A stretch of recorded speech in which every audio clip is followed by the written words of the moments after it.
એટલે હું હાટો અમે ભેગો છે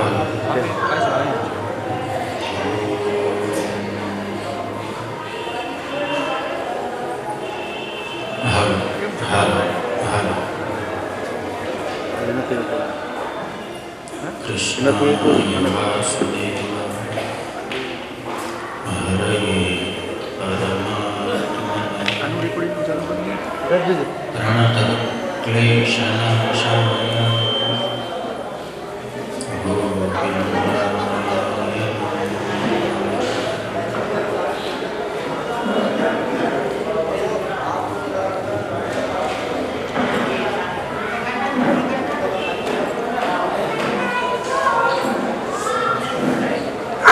कस्तूरी तिलकं ललाटपटले वक्षस्थले कौस्तुभम्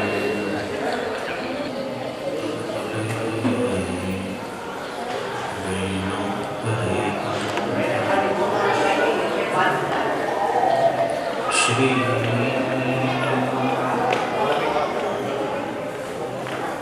शिवाङ्गे धृतिचन्दनं सुललितम्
ઓલા ભાઈને પૂછો એક્સપ્લોરર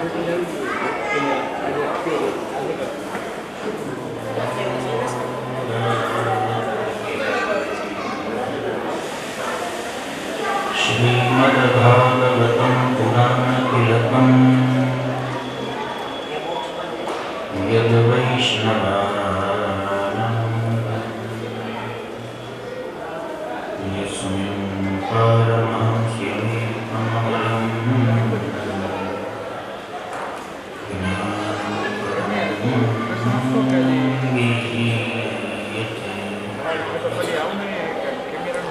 यत्र ज्ञानविरागभक्तिसहितं नैष्कर्म्यमाविष्टम् तच्छन्दं प्रकटन् विचारणपरो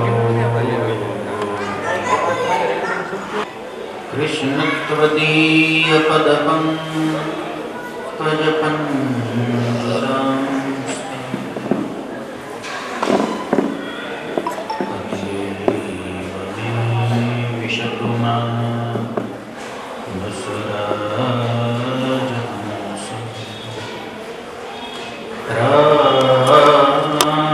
प्रयाण समये कफवात पित्तै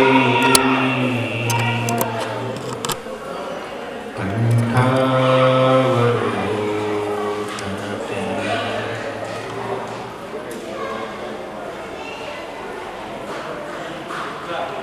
नारायण समारंभः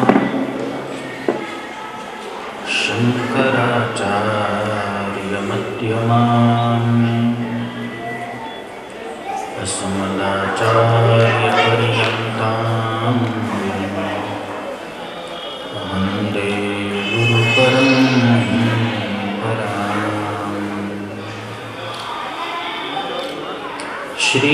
श्रीविद्यां जगतां धात्रीं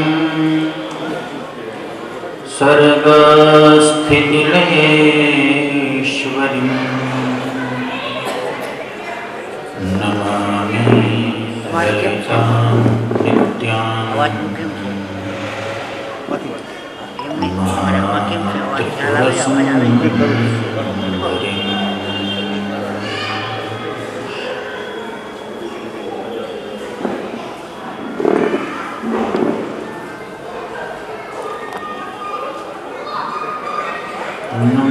नमोस्तुते विद्ये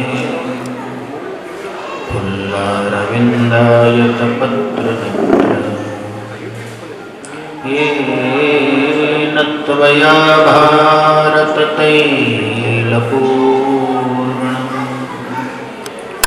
प्रज्वालितो ज्ञानमयप्रदीप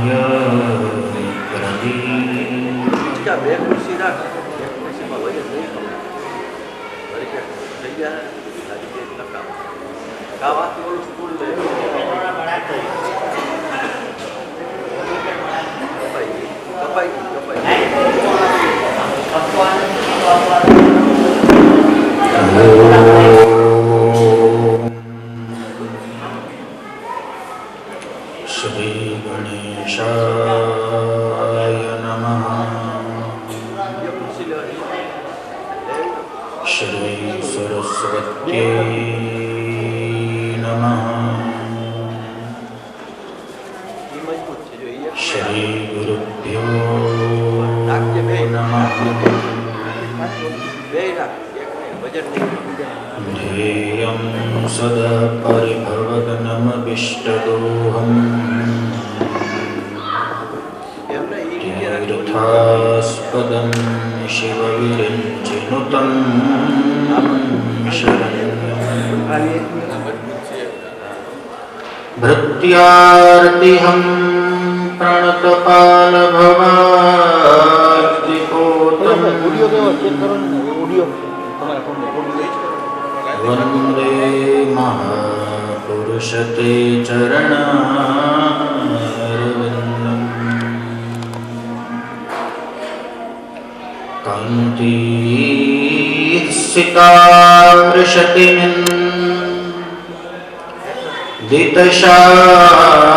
कान्तिसितावृषतिनिन्दितशारदिन्दो यत्रैकतो विलसितामसिताङ्गशोभा वृन्दावने पितृतया मुनगाङ्गसङ्गम् श्रीराधा मुकुन्दयुगलं तदहं नमामि। वंशी विभूषितकरां नवनीरदाभा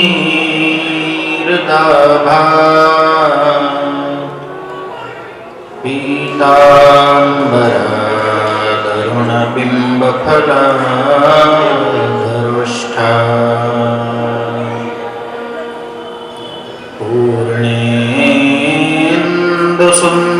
पूर्णेन्दुसुन्दरमुखा अरविन्दनेत्रा कृष्णात् परं किमपि तत्त्वमहं न जाने।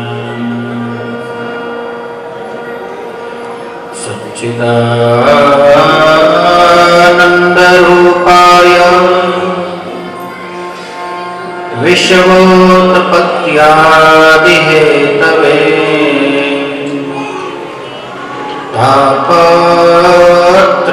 तापत्रयविनाशाय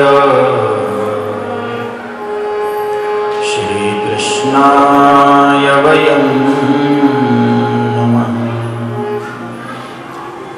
सद्गुरुं जनकाख्यं वै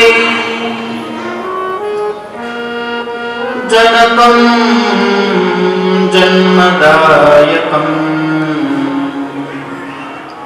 संस्कारजनकं वन्दे शास्त्रज्ञानप्रदं शिवम्। श्री द्वारिकाधीश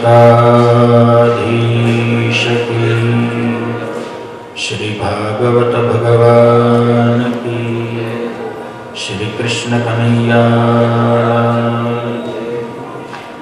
श्री वल्लभाधीश,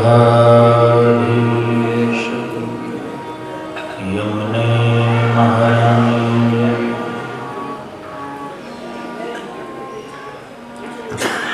परम कृपालु परमात्मा भगवान द्वारिकाधीश के જેમની અસીમ કૃપાથી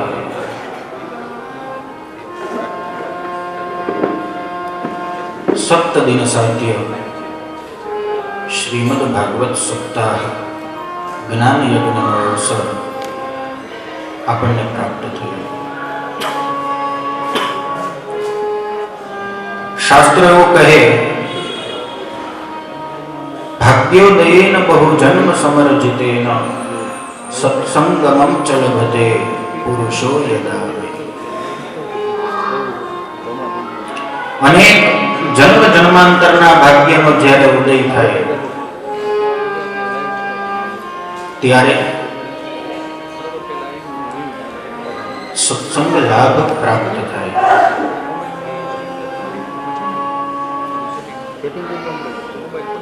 रामचरित मानस आपने सोचो, बड़े भाग मानुष तनो भाग। 84 लाख योनि माथी मनुष्य देह प्राप्त थवो ने ए पण खूब मोटा भाग्यनी वात छे। अने मनुष्य देह प्राप्त थया पछी भागवतजीनो लाभ प्राप्त थवो ये तो सोनाना सुगंध भरवा खूब सुंदर सुअवसर आपने सौने प्राप्त थयो छे। आओ मन अने वाणी ने पवित्र करवा हरिनाम संकीर्तन नो आश्रय लई मां गंगाना किनारे भागवती भागीरथी मां पण 7 दिवस सुधी आपणे खूब भाव अने श्रद्धापूर्वक निमज्जन करिए। मन एकाग्र थाय, वाणी पवित्र थाय, परमात्माना चरणोमां આપણું मन समर्पित थाय। માટે 2 મિનિટ હરિનામ સંકીર્તનનો આશ્રય। श्री कृष्ण गोविंद हरे मुरारे, हे नाथ नारायण वासुदेवा। श्री कृष्ण गोविंद हरे मुरारे, हे नाथ नारायण वासुदेवा। श्री कृष्ण गोविंद हरे मुरारे, हे नाथ नारायण वासुदेवा। श्री कृष्ण गोविंद हरे मुरारे, हे नाथ नारायण वासुदेवा। श्री कृष्ण गोविंद हरे मुरारे, हे नाथ नारायण वासुदेवा। श्री कृष्ण गोविंद हरे मुरारे, हे नाथ नारायण वासुदेवा। श्री कृष्ण गोविंद हरे मुरारे, हे नाथ नारायण वासुदेवा। श्री कृष्ण गोविंद हरे मुरारे, हे नाथ नारायण वासुदेवा। श्री कृष्ण गोविंद हरे मुरारे, हे नाथ नारायण वासुदेवा। श्री कृष्ण गोविंद हरे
वैश्यवोत्पत्त्यादिहेतवे तापत्रय विनाशाय श्रीकृष्णाय वयं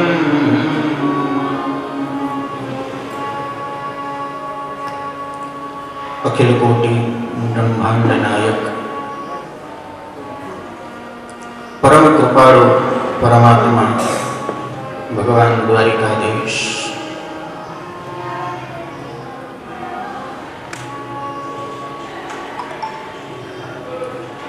परमात्मा भगवान भागवत जी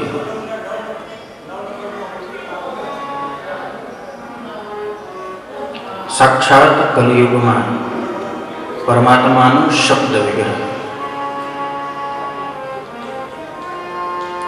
जे परमात्मा सत चित्त અને આનંદ સ્વરૂપ છે. ભાગવતકાર ભાગવતજીના પ્રથમ શ્લોકમાં ભગવાનનો ખૂબ સુંદર પરિચય આપ્યો. કેવા છે? સચ્ચિદાનંદ રૂપાય, પરમાત્મા સત ચિત્ત અને આનંદ સ્વરૂપ. સત એટલે સત્ય, સત્ય એ શાશ્વત અને ભાગવતજીમાં સત્ય સ્વરૂપ પરમાત્મા ભગવાન શ્રી કૃષ્ણચંદ્રનું ધ્યાન કરવામાં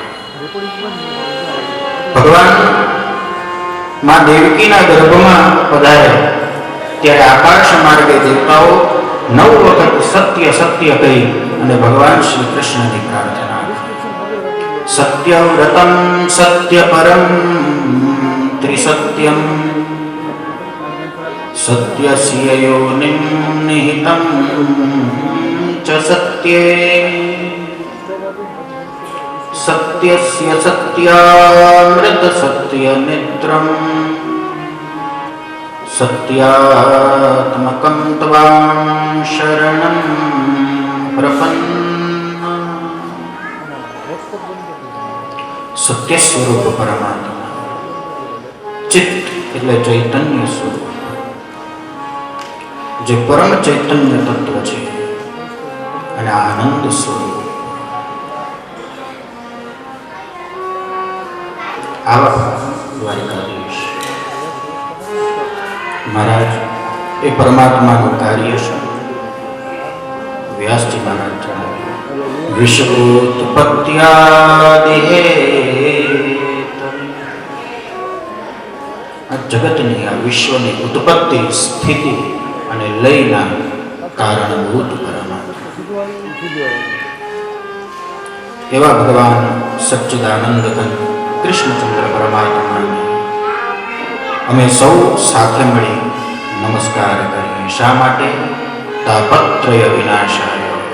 એમને નમસ્કાર કરવાથી જીવના તાપત્રયનો નાશ થાય. દૈહિક, દૈવિક, ભૌતિક ત્રણેય તાપનો જેમના દર્શન માત્રથી નાશ થાય.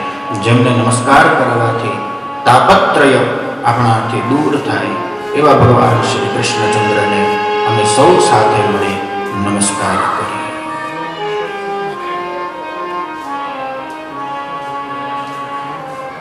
ભાગવતજીનો પ્રથમ દિવસ વ્યાસજી મહારાજ 6 અધ્યાયમાં ભાગવતજીના મહાત્મ્યનું વર્ણન કરે. જ્યાં સુધી આપણને મહત્વ ન સમજાય કોઈ વસ્તુનું, ત્યાં સુધી આપણને ખ્યાલ ના આવે. કોઈ મહાપુરુષ આવી અને આપણી વચ્ચે ઉપસ્થિત થાય, બેસી જાય, આપણને એમના વિશે ખ્યાલ ન હોય તો કદાચ આપણે એકાદી વાર એમની સામે જોઈએ અને આપણા કાર્યમાં પ્રવૃત્ત થઈ જાય. પણ કોઈ આવીને પરિચય આપે, આ તમારી બાજુમાં બિરાજમાન છે, તો મહાપુરુષ છે, મહાન વિભૂતિ છે. અને જ્યાં પરિચય થાય ને પછી આપણે ઊભા થઈ અને એમને નમસ્કાર કરીએ, દંડવત કરીએ. વ્યાસજી મહારાજ 6 અધ્યાયમાં ભાગવતજીના મહાત્મ્યનું વર્ણન કરે.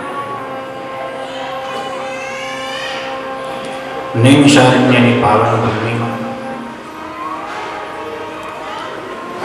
88,000 ઋષિમુનિઓ 1,000 વર્ષ સુધી ચાલે એવા જ્ઞાન યજ્ઞનું, જ્ઞાન સત્રનું આયોજન કરે.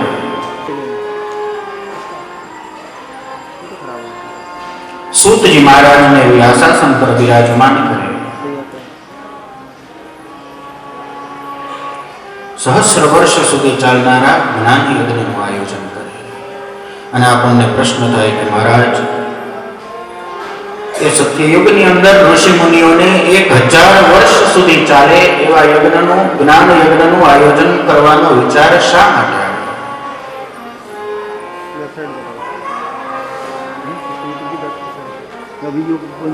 આપણા ઋષિ મુનિઓ પરમ વૈજ્ઞાનિકો, પરમ જ્ઞાની, તેજસ્વી. આંખ બંધ કરી અને કલિયુગનું દર્શન કરે. આવનારો સમય કેવો હશે, અને જ્યાં જુએ અને ઋષિઓને કલિયુગનું દર્શન થાય, કલિયુગના પ્રાણીઓનું જીવન કેવું હશે. સીદંતિ સંતો વિલસંત્ય સંત. કલિયુગમાં જે જીવ સજ્જનની વ્યાખ્યામાં આવતો હશે, જે સજ્જન હશે, એમની ડગલે ને પગલે ઉપેક્ષા થતી હશે. એમની વાત સાંભળનારું કોઈ નહીં હોય, એમને કોઈ પૂછનાર નહીં. અને જે દુર્જન કહેવાતા હશે, એ બધા દુર્જનો કલિયુગમાં પૂજાતા હશે.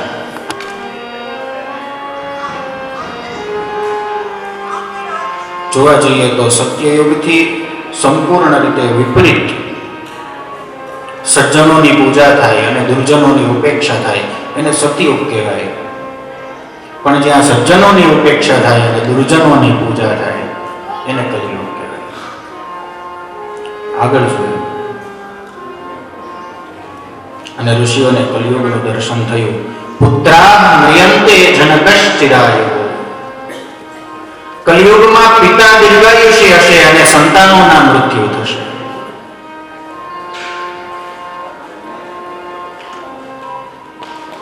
પિતાનું આયુષ્ય વધારે હોય અને સંતાનોનું આયુષ્ય ઓછું હશે. પિતાને એવી હૈયાધારણા હોય કે મારે ત્યાં સંતાન છે, મારો અંતિમ સમય આવશે ને ત્યારે મને ખભો આપશે. પણ કાળ એવો વિપરીત ચાલે કે પિતાને જ પોતાના પુત્રને ખંભો આપવો પડે. આવો કહ્યું. પરેશુ મૈત્રી સ્વજનેશુ. આ કલિયુગમાં જીવને પારકાઓ સાથે તો મિત્રતા હશે, પણ પોતાના કહેવાતા સગાવાલાઓની સાથે વેર હશે. ભાઈ ભાઈને ન પડે, પિતા પુત્રને ન પડે, એકબીજા સાથે બોલવાનો વ્યવહાર ન રહે. સામે મળે તો જય દ્વારકાધીશ કેવા રાજી ન થાય. પશ્યંતુ લોકા કલિકૌતુકાની. ઋષિઓએ જ્યારે કલિયુગનું આવું દર્શન કર્યું અને વિચાર આવે કે આ કલિયુગના કલુષિત પ્રાણીઓનું કલ્યાણ કેવી રીતે થાય, એનો ઉપાય શોધવા માટે આજે 88,000 ઋષિમુનિઓ નૈમિષારણ્યની પાવન ભૂમિમાં 1,000 વર્ષ સુધી ચાલે એવા જ્ઞાન યજ્ઞનું આયોજન કરે. સૂતજી મહારાજને વ્યાસાસન પર બિરાજમાન કરે. બધા જ ઋષિઓના પ્રતિનિધિ સ્વરૂપ શૌનક ઋષિ સૂતજી મહારાજને પ્રશ્ન કરે. અજ્ઞાનધ્વાંત વિદ્વંસ કોટિ સૂર્ય સમપ્રભ સૂતાખ્યાહિ કથાસારમ મમ કર્ણરસાયનમ.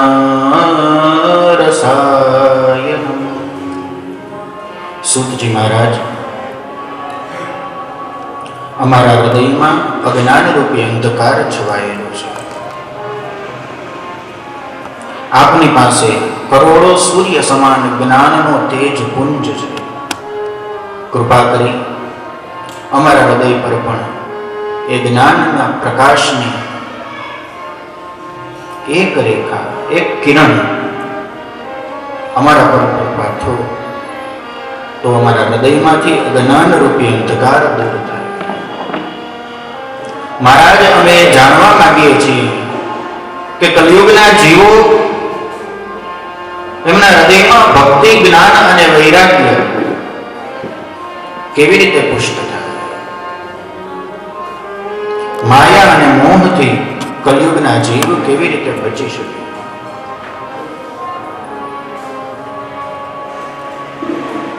મહારાજ,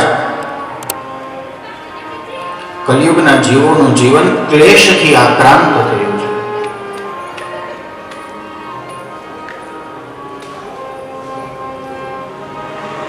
સૂતજી મહારાજ પ્રશ્ન સાંભળે ખૂબ પ્રસન્ન થાય.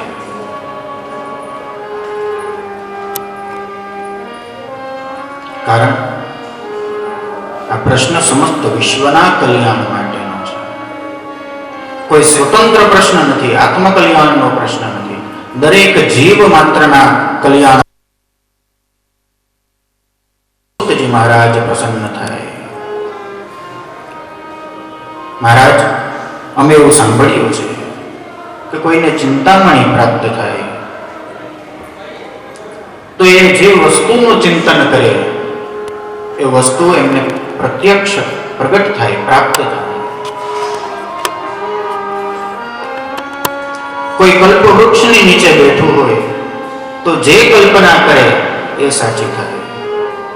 પણ ચિંતામણી અને કલ્પ વૃક્ષમાં પણ એ સામર્થ્ય નથી કે પરમાત્માને પ્રગટ કરી દે, પરમાત્માના દર્શન કરાવી દે. એ સામર્થ્ય માત્ર ગુરુમાં છે. ગુરુ પ્રસન્ન થાય તો એ પરમાત્માને પણ પ્રગટ કરી બતાવે, ભગવાનના દર્શન પણ ગુરુજી કરાવી દે.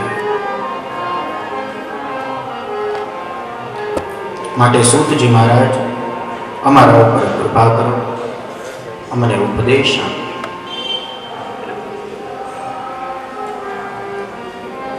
સૂતજી મહારાજ શૌનકાદી ઋષિઓના પ્રશ્નોનું સમાધાન.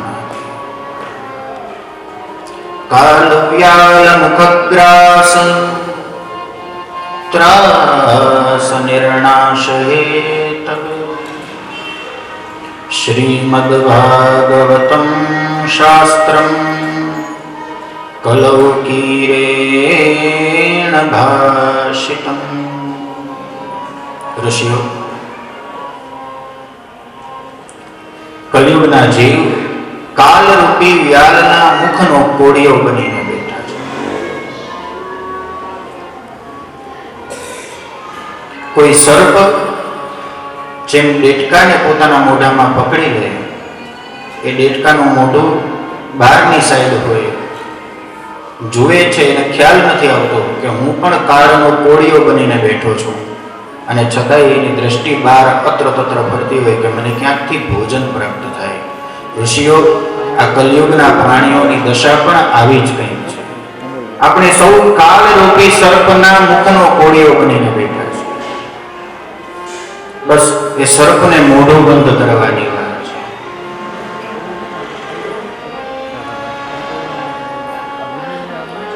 આ કાળરૂપી વ્યાલના મુખનો કોડિયો બનેલા જીવના જીવનમાં ત્રાસ દૂર થાય, તાપત્રય દૂર થાય, એના માટે પરમહંસ શ્રી શુકદેવજી મહારાજે શ્રીમદ ભાગવત મહાપુરાણનો ઉપદેશ આપ્યો છે. ઋષિઓ, આ ભાગવતજીની જેટલી પ્રશંસા કરું એટલી ઓછી છે. પણ છતાંય સૂતજી મહારાજ એક દ્રષ્ટાંત શૌનકાદી ઋષિઓને આપે.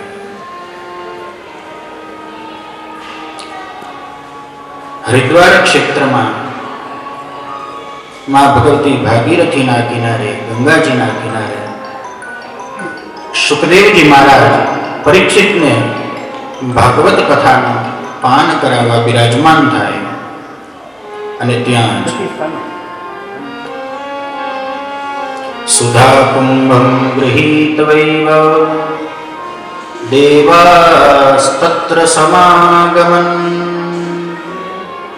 આકાશ માર્ગે ઇન્દ્રાદિક દેવતાઓ અમૃતનો કલશ લઈ અને સુખદેવજીની સામે પ્રગટ થાય, નમસ્કાર. સુખદેવજી મહારાજ દેવતાઓના આગમનનું કારણ પૂછે. મહારાજ, અમે એવું સાંભળ્યું છે કે પરીક્ષિતજીને શાપ લાગ્યો છે, 7 દિવસમાં પરીક્ષિતનું મૃત્યુ થવાનું છે. હા, સાચી વાત. તો અમે એમના માટે અમૃતનો કલશ લઈને આવ્યા છીએ. અમારી ઈચ્છા છે કે આ અમૃતનો કલશ છે એમાંથી અમૃત આપ પરીક્ષિતજીને પીવડાવો, એમનું મૃત્યુ સંકટ ટળી જશે. સુખદેવજી મહારાજને આશ્ચર્ય થાય. આ તો મૃત્યુલોક છે, ક્ષણે ક્ષણે અનેક જીવોના મૃત્યુ થતા હોય.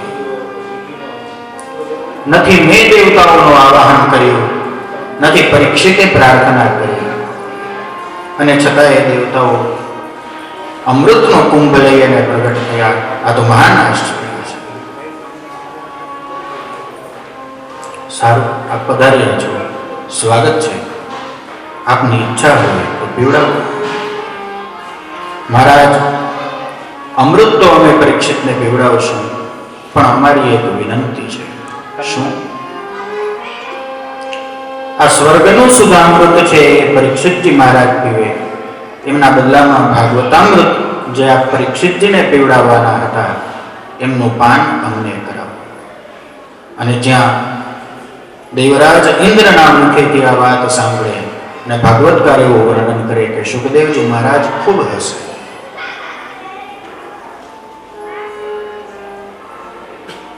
અરે દેવતાઓ, શ્રદ્ધાપૂર્વક શ્રોતા બની અને જો આપ કથા શ્રવણ કરવા આવ્યા હોત તો જેમ બધા બિરાજમાન છે એમની સાથે આપને પણ કથા સંભળાવો. પણ આપ શ્રોતા નહીં, વ્યાપારી બનીને આવ્યા છો, માટે આ કથાના આપ અધિકારી નથી. અરે આપનું સ્વર્ગ સુધામૃત તો કાચનો ટુકડો છે, અને આ ભાગવતામૃત બહુમૂલ્ય મણિ છે. ક્વ સુધા ક્વ કથા ક્વ કાચઃ ક્વ મણિર્મહા. માટે આપ આ ભાગવતજીના અધિકારી નથી. જાઓ.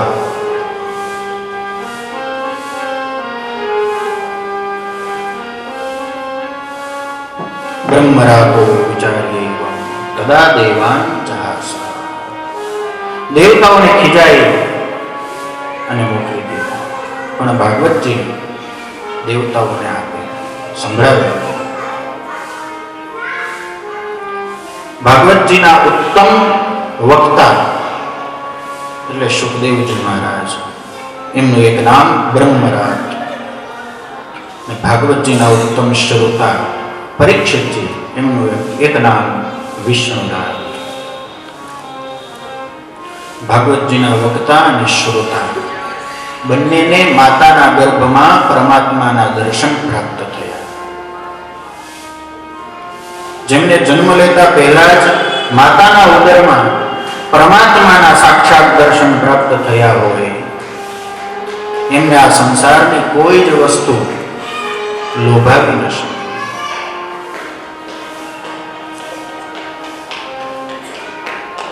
આગળ વિસ્તારથી પ્રસંગ આવશે. પરીક્ષિતજી મહારાજના પ્રાગટ્યનું, સુખદેવજી મહારાજના પ્રાગટ્ય. માતાના ગર્ભમાં જ ભગવાન સાક્ષાત શ્રી હરિ દ્વારકાધીશ દર્શન આપે. પછી એમને સ્વર્ગનું અમૃત પણ લલચાવી ન શકે, ના પાડી દે.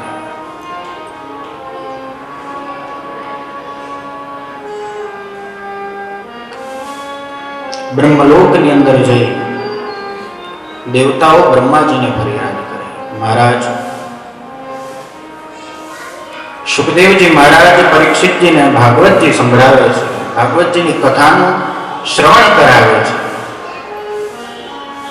એ કથાનું શ્રવણ કરવા અમે પણ ગયા. ખાલી હાથ નહીં, સ્વર્ગનું અમૃત લઈને ગયા અને છતાંય અમને કથા ન સંભળાવી. સુખદેવજી મહારાજ પરીક્ષિતજીને તો ફ્રીમાં કથા સંભળાવે છે અને અમે અમૃત લઈને ગયા. અમૃત પણ સામાન્ય વસ્તુ તો નથી.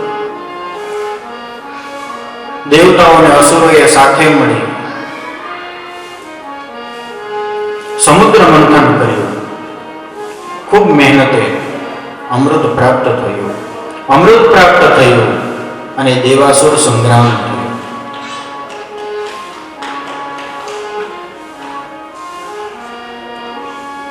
બ્રહ્માજી દેવતાઓને સાંત્વના આપે. 7 દિવસ છે, જુઓ 7 દિવસની કથા પૂર્ણ થાય એનું શું પરિણામ આવે છે પછી વિચાર કરીએ. પૃથ્વીલોકમાં આ જ ક્ષેત્રમાં હરિદ્વારમાં માં ગંગાના કિનારે કથા તો ચાલુ જ છે.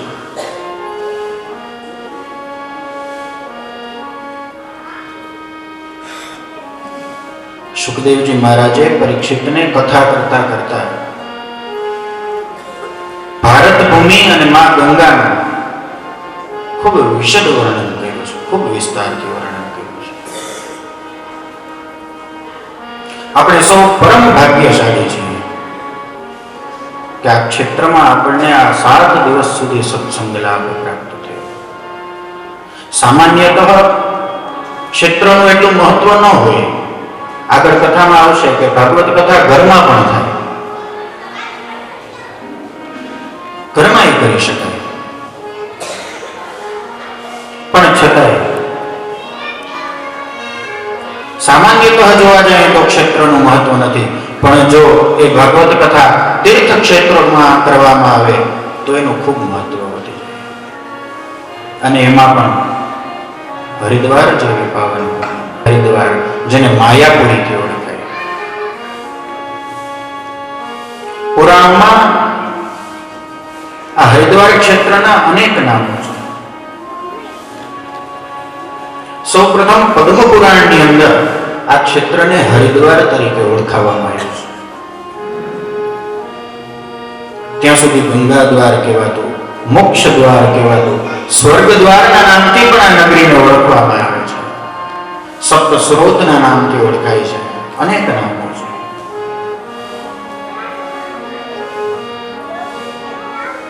અને અંતે હરિદ્વારના નામે પણ આ નગરી ઓળખાય.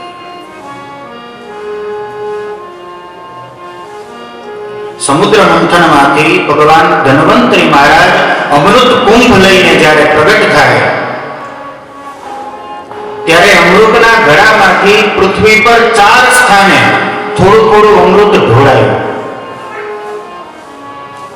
એ 4 સ્થાન એમાંનું એક એટલે હરિદ્વાર. ઉજ્જૈન, હરિદ્વાર, નાસિક અને પ્રયાગરાજ, આ 4 સ્થાનોમાં એ અમૃત કુંભમાંથી અમૃત ઢોળાયું. એમાંનું એક સ્થાન એટલે હરિદ્વાર. અને જે સ્થાન પર અમૃત ઢોળાયું એને આપણે આજે હરકી પૌડીથી ઓળખીએ. કોઈ હરકી પૌડી કે કોઈ હરકી પેઢી કે. પેઢી અથવા પૌડીનો અર્થ થાય સીડી. ત્યાં સ્નાન કરવાથી પરમાત્મા તરફ જવાની સીડી છે, પરમાત્માને પ્રાપ્ત કરવાનો માર્ગ છે, માટે એનું નામ હરકી પેઢી છે. ખૂબ પાવન ભૂમિ છે. અને આ 4 સ્થાનોમાં જ્યાં જ્યાં અમૃત ઢોળાય, અમૃતના કુંભમાંથી અમૃત ઢોળાય, માટે દર 12 વર્ષે એક ક્ષેત્રમાં મહાકુંભનું આયોજન થાય. એક સ્થાન પર દર 3જા વર્ષે ઉજ્જૈનની અંદર કુંભ થાય, પછીના 3 વર્ષ પછી હરિદ્વારમાં થાય, પ્રયાગરાજમાં થાય, નાસિકમાં થાય, અને આમ 12 વર્ષનું સમગ્ર ચક્ર પૂર્ણ થાય ત્યારે ફરી પાછું 12મા વર્ષે હરિદ્વારમાં કુંભનું આયોજન થાય. આ કુંભ મેળામાં કુંભ સ્નાનનું મહત્વ પણ આગળ છે. આ જ ક્ષેત્રમાં ભગવાન કપિલ મુનિનો આશ્રમ. કપિલ મુનિ તપશ્ચર્યામાં બિરાજમાન. આગળ વિસ્તારથી કથા આવશે. અશ્વમેધ યજ્ઞ સગર રાજાનો એનો અશ્વ ઇન્દ્ર મહારાજ ચોરી લે, કપિલ મુનિના આશ્રમમાં બાંધી દે. સગર રાજાના 60,000 પુત્રો એ અશ્વને શોધતા શોધતા કપિલ મુનિના આશ્રમમાં પહોંચે. અશ્વને જુએ, કશું જ વિચાર્યા વગર કપિલ મુનિને ન કહેવાના શબ્દો કહે. સાક્ષાત પરમાત્માના અવતાર કપિલ મુનિ. તપશ્ચર્યાનો ભંગ થાય, આંખ ખુલે અને 60,000 પુત્રો બળીને ભસ્મ થાય. બ્રહ્મદંડ લાગે, અપમૃત્યુ કહેવાય. જો એમનો ઉદ્ધાર કરવો હોય તો એમના દેહની ભસ્મ જ્યાં પડી છે ત્યાં માં ગંગાનું અવતરણ થાય. એ ભસ્મને ગંગાજીનો સ્પર્શ થાય તો જ એ સગરના 60,000 પુત્રોનો ઉદ્ધાર થાય. અને ભગીરથજી દ્વારા માં ગંગાનું અવતરણ થયું. ત્રણ પેઢીએ તપશ્ચર્યા કરી અને માં ગંગાનું અવતરણ થયું. એ ગંગોત્રીથી લઈ અને આ ભૂમિ પ્રદેશની અંદર માં ગંગા સૌ પ્રથમ પ્રગટ થતા હોય તો આ હરિદ્વાર ક્ષેત્રમાં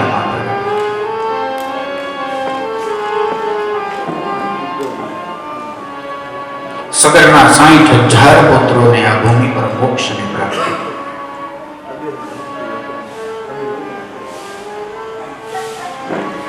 બદ્રીનારાયણ ભગવાન વિષ્ણુના ઉપાસકો વૈષ્ણવોએ જો બદ્રીનારાયણ ધામ જવું હોય તો હરિદ્વારથી જઈ શકાય. માટે પણ આ ક્ષેત્રનું નામ હરિદ્વાર છે.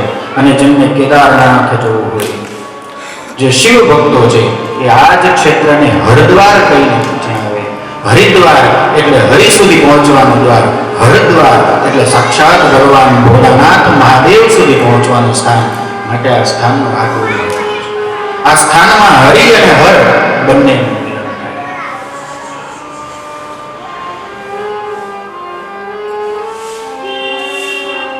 અહીંયા પણ 4 ધામની યાત્રા થાય. બદ્રી, કેદાર, ગંગોત્રી અને યમનોત્રી. જેમ આપણે 4 ધામની યાત્રા કરીએ ને, અહીંયા પણ 4 ધામ. આ ભૂમિની દક્ષિણ દિશામાં કનખલ, આપણે સૌ જાણીએ છીએ.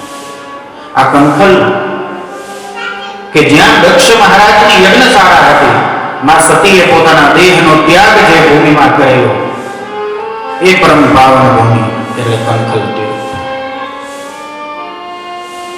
પશ્ચિમ દિશાની અંદર બિલ્વકેશ્વર, પૂર્વમાં નીલ પર્વત, ચંડી દેવી. માં ભગવતી જગદંબાએ ચંડ અને મુંડ બંને રાક્ષસોનો વધ કર્યો એ સ્થાન કે જ્યાંથી માં જગદંબા ચામુંડાના નામથી ઓળખાયા, એ ચંડી દેવી. હનુમાનજી મહારાજના માતા અંજના દેવીનું મંદિર એ પણ અહીંયા નીલ પર્વત પર આપણને જોવા મળે. ત્યાં અંજના દેવીના દર્શન આપણને થાય. માં સંતોષી માનું મંદિર એ પણ અહીંયા આ ભૂમિમાં. પશ્ચિમોત્તર દિશામાં સપ્તર્ષિ આશ્રમ હરિદ્વાર ક્ષેત્ર. ભગીરથજી મહારાજ આગળ ચાલે, માં ગંગા ભગીરથજીની પાછળ ચાલે. પૃથ્વી ઉપરમાં ગંગાનું અવતરણ તો થયું, પણ ભગીરથજીની પાછળ ચાલતા જન્નુ ઋષિનો આશ્રમ આવે. માં ગંગાનો પ્રવાહ એટલો છે કે જન્નુ ઋષિ બરાબર સંધ્યા વંદન કરવા બેઠા હોય અને એના આશ્રમને પોતાના પ્રવાહથી, વેગથી માં ગંગા વહાવી જાય. જન્નુ ઋષિને કોપ આવે, 3 આચમન કરે અને 3 આચમનમાં સમગ્ર ગંગાને સ્વાહા કરે. અવાજ આવતો બંધ થાય. ભગીરથજી પાછળ જોવે અને માં ગંગા દેખાય. નજર પડે કે ઋષિ મુનિ બેઠા છે. દોડતા જાય, પગે પડે, મહારાજ અહીંયાથી એક નદી પ્રવાહિત થતી હતી, માં ગંગા પ્રવાહિત થતા હતા, આપે જોયા છે? હા. ક્યાં છે? એ તો મારા ઉદરમાં છે. અરે મહારાજ, 3 પેઢીથી અમે તપશ્ચર્યા કરીને ત્યારે એમનું અવતરણ થયું છે. સગર રાજાના 60,000 સંતાનોના દેહની ભસ્મ જ્યાં પડી છે ને ત્યાં સુધીમાં ગંગાને મારે લઈને જવાના છે. અને આપ માત્ર 3 આચમનમાં સહાય કરજો. અમારી 3 પેઢીની મહેનત છે.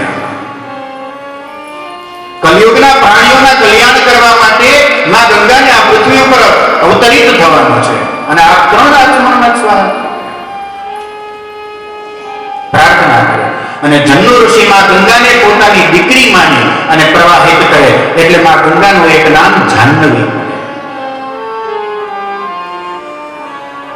ફરીથી ભગીરથજી આગળ ચાલે, માં ગંગા પાછળ ચાલતા હોય અને બરાબર આ ક્ષેત્રમાં આવે અને 7 ઋષિઓના 17 ઋષિઓના આશ્રમ આવે અને ભગીરથ માં ગંગાને હાથ જોડીને વિનંતી કરે કે માં સાવધાન થજો, ત્યાં 1 હતા, અહીંયા 7 છે.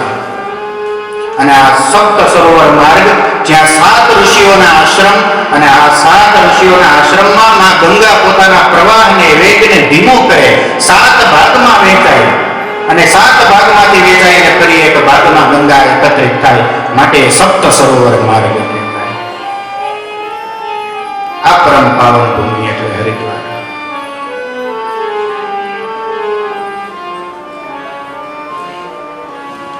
માયાપુરી કહેવાય. ભગવતી માયાદેવીના દર્શન આ ક્ષેત્રમાં આપણને થાય. દક્ષ યજ્ઞની અંદર માં સતી દેહ ત્યાગ કરે. ભગવાન આશુતોષ ભોળાનાથને એ વાતના સમાચાર પ્રાપ્ત થાય. સતીના સળગતા દેહને ભગવાન ભોળાનાથ હાથમાં લઈ સમગ્ર પૃથ્વીની પરિક્રમા કરે. સળગતા દેહમાંથી અંગના ટુકડાઓ આ પૃથ્વી ઉપર પડે. માં સતીના વસ્ત્રના ટુકડાઓ પડે, આભૂષણોના ટુકડાઓ પડે. માં સતીના દેહના અંગના ટુકડાઓ જ્યાં પડે એ શક્તિપીઠ બને. જ્યાં વસ્ત્ર અને અલંકારોના ટુકડાઓ પડે એ ઉપપીઠ બને. એમાંથી માયાદેવીનું મંદિર કે જ્યાં માં સતીનો નાભી પ્રદેશ અને હૃદય પ્રદેશ પડેલો છે, શક્તિપીઠ છે. આવી પાવન ભૂમિ અને આ પાવન ભૂમિમાં આજથી પ્રારંભ કરી અને 7 દિવસ શ્રીમદ ભાગવત કથા ખૂબ ખૂબ ભાગ્યશાળી કહેવાય. આપણે પરમાત્માએ આવું ખૂબ સુંદર અવસર પ્રાપ્ત કર્યો.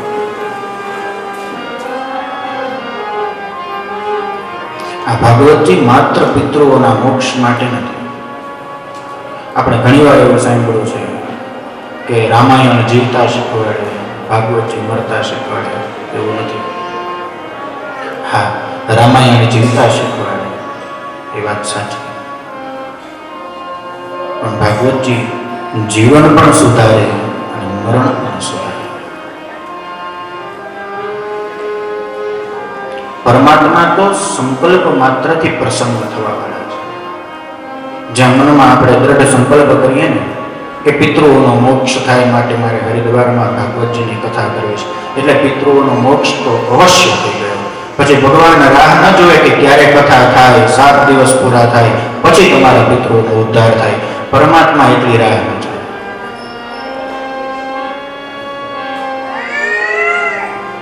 પણ માત્ર પિતૃઓનો મોક્ષ. આપણા શાસ્ત્ર એવું કહે કે યન્નવે ભાજને લગ્ન સંસ્કારો નાન્યથા ભવે. જેમ નવું વાસણ લઈએ અને વાસણ લીધા પછી આપણે પહેલું કામ કરીએ કે એમાં નામ લખાવીએ. વાસણ તૂટી જાય ને તો એમાંથી નામ ભૂસાય નહીં. એમ જ્યારે સંતાનો આપણે ત્યાં નાના હોય ને ત્યારે એને ભાગવતજી સંભળાવે. એક વખત નાની ઉંમરમાં જો સંતાનોને ભાગવતજી સંભળાવી દઈએ ને, સંસ્કારોનું જો એનામાં સિંચન થઈ જાય ને, તો એ દેશ વિદેશ કોઈ પણ સંસ્કૃતિમાં, કોઈ પણ ક્ષેત્રમાં, કોઈ પણ સમયમાં રહે, પણ એ સંસ્કારો પછી અન્યથા ન થાય. માટે જીવન અને મરણ બંને સુધારવા માટે ભાગવતજી. અને માટે પરીક્ષિત રાજાને જ્યારે શાપ લાગ્યો ને ત્યારે બધું જ છોડી અને હરિદ્વારની ભૂમિમાં માં ગંગા કિનારે પરીક્ષિતજી મહારાજ સુખદેવજીના મુખેથી કથાનું શ્રવણ. 7 દિવસની કથા પૂર્ણ થાય. પરીક્ષિત રાજાને મોક્ષ પદની પ્રાપ્તિ થાય અને બ્રહ્માજીને પણ આશ્ચર્ય થાય. રાજનો મોક્ષમ તથા વીક્ષ્ય પુરાધાતા વિસ્મિતઃ. આશ્ચર્ય થાય. આ ભાગવતજીમાં એવું તો શું છે કે માત્ર 7 દિવસમાં પરીક્ષિતને મોક્ષ પદની પ્રાપ્તિ થઈ અને માટે બ્રહ્માજી સત્યલોકે તુલામ બદ્ધવા તોલયત સાધના. એક તરાજુ મંગાવે સત્યલોકમાં. એક છાપડાની અંદર સમગ્ર ધર્મ ગ્રંથો ધર્મશાસ્ત્રો રાખે, એક છાબડામાં માત્ર શ્રીમદ ભાગવતજી રાખે અને છતાંય ભાગવતજીનું છાબડું નમેલું રહે. ભાગવતજીની તુલનામાં અન્ય ધર્મશાસ્ત્રો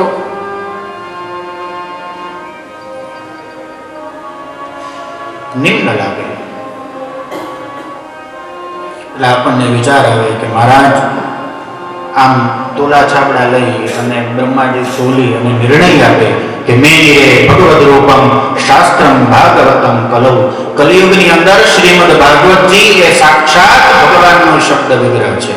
બ્રહ્માજી આવી ઘોષણા કરે તો એ કોઈ તોલા છાબડાથી તો નક્કી ન થાય. પણ તોલ્યું એટલે તુલના કરી. આવો આપણે પણ આપણી વિવેક બુદ્ધિથી તુલના કરી કે સુખદેવજી મહારાજે સ્વર્ગના સુધામૃતને કાચનો ટુકડો અને ભાગવતજીને બહુમૂલ્ય માની કીધું. કઈ રીતે? બંનેની વિશેષતાઓ જોઈએ તો આપણને ખ્યાલ આવે. સ્વર્ગ સુધામૃત ક્યારે પ્રાપ્ત થાય? તો કે આ પૃથ્વી ઉપર તો પ્રાપ્ત નહીં થાય. એમના માટે પેલા જીવનું મૃત્યુ થાય. એમણે પોતાના જીવનમાં સત્કર્મો કર્યા હોય તો એમને સ્વર્ગની પ્રાપ્તિ થાય અને સ્વર્ગમાં એમને સુધામૃતનું પાન કરવા મળે. ભાગવતામૃત કોને પ્રાપ્ત થાય? તો કે પુણ્યાત્મા હોય, પાપાત્મા હોય, પતિતાત્મા હોય, દુષ્ટાત્મા હોય, મહાત્મા હોય, કોઈ પણ હોય. કોઈ આધાર કાર્ડ બતાવવાની જરૂર નથી. જે આવે બધાને પ્રાપ્ત થાય.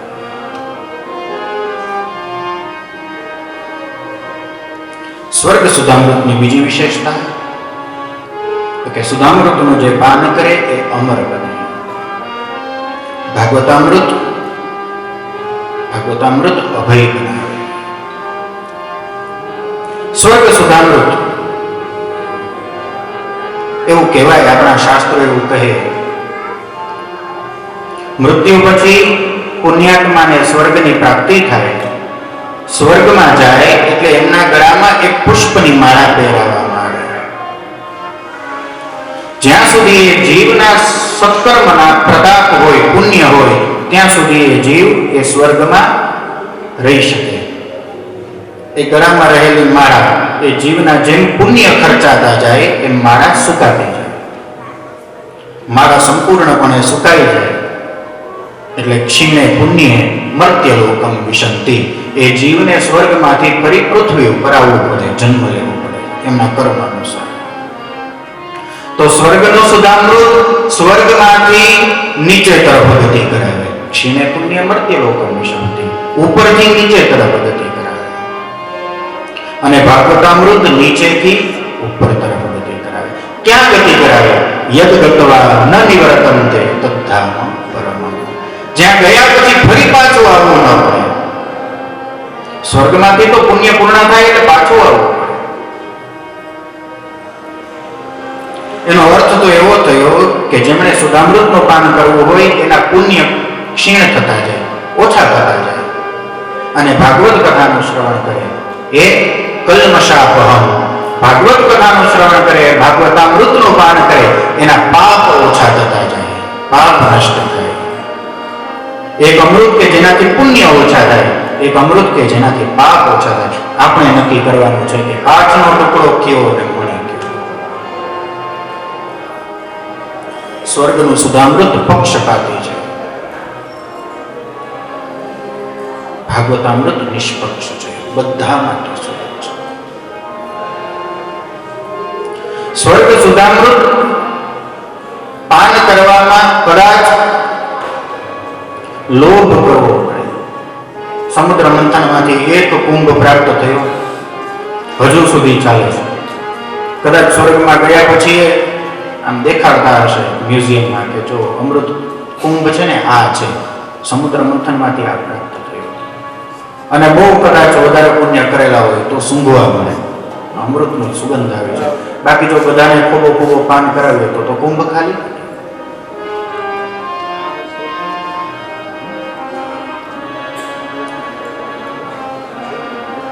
ત્રણ લોભી મિત્રો,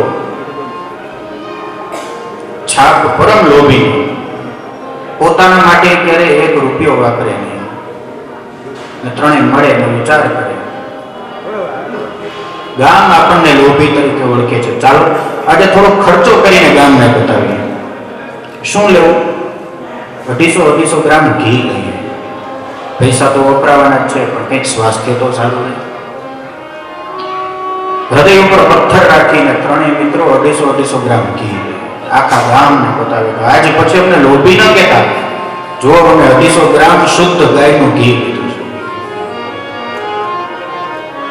1 મહિના પછી પાછા ત્રણેય ભેગા થાય, મળે, રામ રામ કરે. શું ઘી ચાલે છે કે પૂરું થયું? પેલો મિત્ર કે ના, ઘી તો હજી ચાલે છે. અચ્છા, હજુ ચાલે છે? કેવી રીતે? આખા ઘર માટે રોટલી બની જાય ને એટલે 1 રોટલી ઉપરની ચોપડીએ, 1 નીચેની ચોપડીએ, પછી બધી ચોપડેલી સમજીને પ્રસાદી લઈએ. બધું ચાલે છે. બીજો કે રામ રામ, આટલું બધું ઘી વાપરો છો? અચ્છા, તો તું કેવી રીતે વાપરે? જો ભાઈ, આખા ઘર માટે રોટલીનો થપ્પો તૈયાર થાય ને એટલે 1 સળી લઈ ઘીમાં ડુબાડી અને બરાબર સેન્ટરમાં ઉપરથી નીચે સુધી સળી ખૂંચાડી દઈ બધી રોટલી ચોપડે. ત્રીજો કે રામ રામ, તમે બંને તો ખૂબ ખર્ચાળ થઈ ગયા. અચ્છા, તો તું શું કરે? જો ભાઈ, આખા ઘરની રોટલી તૈયાર થઈ જાય એટલે બધી રોટલી ઉપર ઘીની ડબ્બી શીશી ફેરવી દઈએ અને બરાબર પ્રસાદી લેવા બેસીને ત્યારે ઢાંકણું ખોલી દે એટલે ઘીની એટલી સરસ સુગંધ આવે, ચોપડવાની જરૂર નથી. હવે જેને સૂંઘીને જ કામ ચલાવવું છે એને તો મોંઘવારી એમ. કદાચ 1 ઘડો અમૃતનો હતો, કદાચ પુણ્યાત્મા સ્વર્ગમાં જાય ને તો સૂંઘવા મળતું હોય તો ભલે, કારણ કે જો ખર્ચાય તો ખાલી થઈ જાય. પણ ભાગવતામૃત પાનમાં કોઈ લોભ કરવાની જરૂર નથી, કારણ હરિ અનંત હરિકથા. જેટલું પીવાય વારંવાર પીવું, અહીંયા કોઈ લોભની આવશ્યકતા નથી.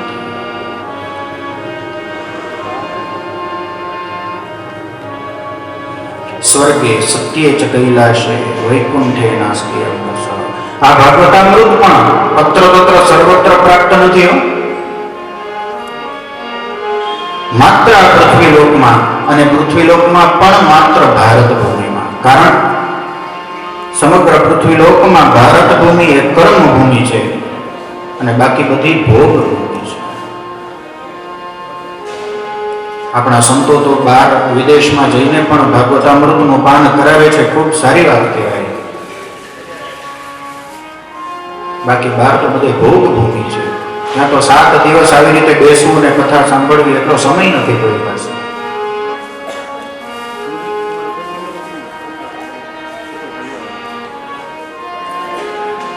ભગવાન રામ પોતાના દિવ્ય સાકેત ધામમાં જતા હોય,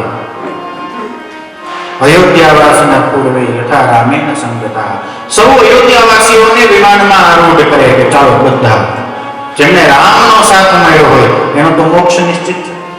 બધાને સાથે વિમાનમાં આરૂઢ થાય. હનુમાનજી મહારાજ હાથ જોડીને દૂર ઉભા હોય અને ભગવાન રામની દ્રષ્ટિ પડે, હનુમાન તમે તો મારા પ્રિય દાસ છો, તમે કેમ દૂર ઉભા છો? ચાલો વિમાનમાં આરૂઢ થાઓ. દિવ્ય સાકેત ધામમાં હંમેશા નિત્ય મારો નિવાસ છે, આપને મારું સાનિધ્ય પ્રાપ્ત થશે. હનુમાનજી મહારાજ હાથ જોડીને વિનંતી કરે કે પ્રભુ, વિમાનમાં આરૂઢ તો થાણું, પણ મારો એક પ્રશ્ન છે. બોલો. મને આપના એ દિવ્ય સાકેત ધામમાં આપની કથા સાંભળવા મળશે? રામજી મહારાજ કે હનુમાનજી, ત્યાં કથા તો કોઈ દિવસ થતી નથી, ત્યાં કોઈ કથાકાર પણ નથી, કથા તો નહીં મળે, પણ હું તો છું ને, આપને સદૈવ મારું સાનિધ્ય પ્રાપ્ત થશે. હનુમાનજી હાથ જોડીને ભગવાન રામને વિનંતી કરે કે મહારાજ, આપ તો મારા હૃદયમાં નિત્ય નિવાસ કરો છો. હું આંખો બંધ કરું તો મને મારા હૃદયમાં સીતારામના દર્શન થાય, અને આંખો ખોલું તો સમગ્ર સંસારમાં મને મારા સીતારામના દર્શન થાય. સિયા રામમય સબ જગ જાય. આપના દર્શન તો મને અહર્નિશ પ્રાપ્ત જ છે, પણ જો આપની કથા સાકેત ધામમાં ન હોય ત્યાં આવવાનો અસ્વીકાર કરીશ. અને માટે સમગ્ર અયોધ્યાવાસીઓ ભગવાન રામ સાથે દિવ્ય સાકેત ધામમાં ગયા. પણ હનુમાનજી મહારાજ આ પૃથ્વી ઉપર આજે પણ જ્યાં જ્યાં ભગવાનની કથા થતી હોય ત્યાં હાથ જોડી અશ્રુપૂર્ણ નેત્રો સાથે હનુમાનજી